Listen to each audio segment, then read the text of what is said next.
আজকে সকালবেলা থেকে কি পরিমাণে বৃষ্টি! আমি তো ভেবেছি আজকের দিনটা পুরো স্পয়েল হয়ে যাবে। মানে কোনো কিছু সেলিব্রেট ঠিকভাবে করতেই পারবো না। আজ দিনটা ছিল 5th সেপ্টেম্বর মানে টিচার্স ডে। আর আমার সমস্ত স্টুডেন্টদের আমার বাড়িতে ইনভাইট করা ছিল। যার জন্য আমার মা রান্না করতে চলে এসেছে। যেহেতু 5th সেপ্টেম্বর সকালবেলা তাড়াতাড়ি রান্না করতে হবে, আর বাড়িতে আমরা দুজন সদস্যই থাকি, সব কিছু গুছিয়ে আমি একা ঠিকভাবে পারবো না। এর জন্য আমরা রাত্রেবেলায় বেরিয়ে পড়েছিলাম সব কিছু কেনাকাটা করার জন্য। যার জন্য আমি আর তোমাদের দাদাভাই চলে যাচ্ছিলাম বগুড়া বাজারে। পুজোর যেহেতু আর বেশি কয়েকদিনের দেরি নেই, এর জন্য বাজার দেখো পুরো জমজমাট, মানে সবাই শপিংয়ে চলে এসেছে। আর এদিকে আমরাও সব কিছু কেনাকাটা করে বাড়ি চলে এসেছি। আর তোমাদের দাদাভাই আমাকে হেল্প করার জন্য পরের দিন সকালে কী রান্না হবে সেইগুলো কেটে রেখে দিচ্ছিল। আর পরের দিন সকালবেলা তাড়াতাড়ি ঘুম থেকে উঠে আমিও দেখো সমস্তটা কিছু গুছিয়ে নিয়েছি। আর রান্নার জন্য মশলাপাতি সব কিছু কেটে পেস্ট করে সব কিছু রেডি করে রেখেছি। আমার মা আসবে আর শুধু রাঁধবে। আর আমি কয়টা বেলুনও কিনেছিলাম যেগুলো বাচ্চারা এসে ফোলাবে। এদিকে সকাল সকাল আমার মাও চলে এসেছে রান্না করতে। জানো, আমি তোমাদের দাদাভাইকে বারবার করে বলেছিলাম যে আজকের দিনটা ছুটি নিতে। প্রতিদিন তো কাজেই যায়, আর একটা ওকেশনের দিন যেদিন বাড়িতে অনেকে আসবে সেদিন তোমাদের দাদাভাই না থাকলে একদমই ভালো লাগে না। আমি ওকে বারবার করে বলেছি যে আজকের দিনটা একটু ছুটি নিও, কিন্তু ও নিলই না। কারণ অফিসে পুজোর জন্য লোড অনেক বেশি, এর জন্য ওকে কাজে যেতেই হবে। সে যাই হোক, কাজ তো করতেই হবে। এদিকে আমিও স্নান টিনান সেরে রেডি হয়ে বসে পড়েছি, কারণ একটু পরেই আমাকে যেতে হবে ওদেরকে নিতে। আমি বেরিয়েও পড়েছি ওদের আনতে যাওয়ার জন্য, কিন্তু একটাই ভুল করেছি, আমি কোনো ছাতা আনিনি। আমি ভেবেছি হয়তো টোটোয় করে যাব, কিন্তু দুপুরের দিকে কোনো টোটোওয়ালা ছিলই না, যার জন্য আমি হেঁটে হেঁটে গেছি, ওদেরও হাঁটিয়ে হাঁটিয়ে এনেছি। তো আমার সব কয়টা স্টুডেন্টদের আমি বাড়িতে নিয়ে এসেছি। আর ওরা এসে দেখো কত মজায় মজায় বেলুন ফোলাচ্ছিল। আর ঘরটাকে দেখো কতটা সুন্দরভাবে সাজিয়ে দিয়েছে। আমার তো খুব ভালো লেগেছে। আর বরাবর আমার তো বেলুন খুবই ভালো লাগে। আর ওরা আজকে কত মজা করছে, আমি তো ভেবেছি হয়তো কোনো মজা করতেই পারবে না, কারণ আমাদের বাড়ি সেরকম কোনো অ্যাক্টিভিটি নেই করার মতো, কোনো বাচ্চা কাচ্চা নেই। আমি ভেবেছি এসে হয়তো বোর হয়ে ওরা বসেই থাকবে, কিন্তু ওরা যেই পরিমাণে মজা করেছে আমার দেখে খুবই ভালো লেগেছে। আর সবথেকে মেন জিনিস কী ছিল জানো, ওদের খেলার একটাই জিনিস ছিল, সেটা হচ্ছে তোমাদের দাদাভাইয়ের হুইল চেয়ার। বাচ্চারা যে কী মজা পায় হুইল চেয়ারে বসতে আমি তাই বুঝি না। ওরা আসে এক একজন করে হুইল চেয়ারে বসছে, আর আর বসতে না দিলেই ঝগড়া, রাগ করছে, রাগ করে বসে পড়ছে মুখ ফুলিয়ে। তারপরে আমরা সবাই মিলে বেরিয়ে পড়েছিলাম আমার আর একটা স্টুডেন্টকে আনতে যেতে। যার জন্য আমরা সবাই এসে সাইনবোর্ডে শীতলা মন্দিরে বসেছিলাম।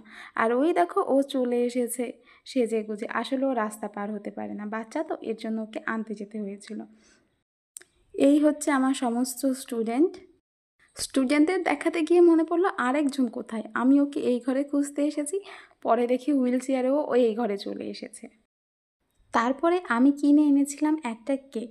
যেহেতু শিক্ষক দিবস, ডক্টর সর্বপল্লী রাধাকৃষ্ণনের জন্মদিন, তো একটা কেক না কাটলে কেমনভাবে চলে।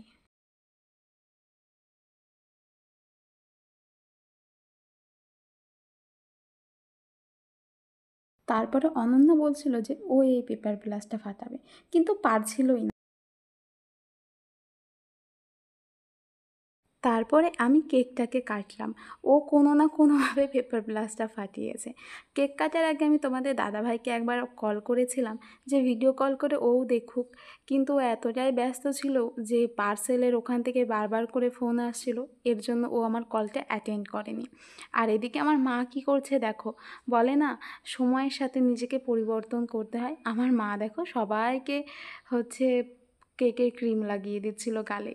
তারপরে কেক টেক খাওয়ার পরে আমার মা ঘরটাকে ঝাঁট দিয়ে দিচ্ছিল, যেহেতু পেপার প্লাস্টের সমস্ত অভ্র জড়ি নিচে পড়েছিল, এর জন্য আমার মা ঘর থেকে সুন্দরভাবে ঝাঁট দিয়ে দিচ্ছিল।